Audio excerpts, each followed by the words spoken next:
Oké, lenyűgöző. Tényleg az, ahogyan egy 14 éves srác, aki egy vékony testalkatú, még kevés izom található rajta, egy egykezes fonákot ilyen lendülettel el tud engedni, az tényleg hihetetlen.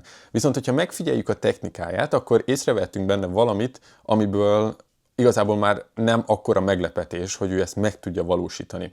Két dolgot szeretnék kiemelni. Egy, az a ritmus, amit a lábával megvalósít minden fonák előtt. Itt egy kicsit hátralépésből kellett ütnie, de itt, ahol már újra tud jobban felé lépni, lehet látni, hogy a testsúlyát elhelyezi a hátul lévő lábán, a bal lábán, még a jobb lába lent sincs a talajon, hogy ebből tudjon utána sokkal inkább előre nyomni. Szóval az összes testsúlyát a hátul lévő lábról teszi át az elől lévő lábra, miközben a csípőjét is nagyon jól használja, hogy forogjon bele az ütésbe.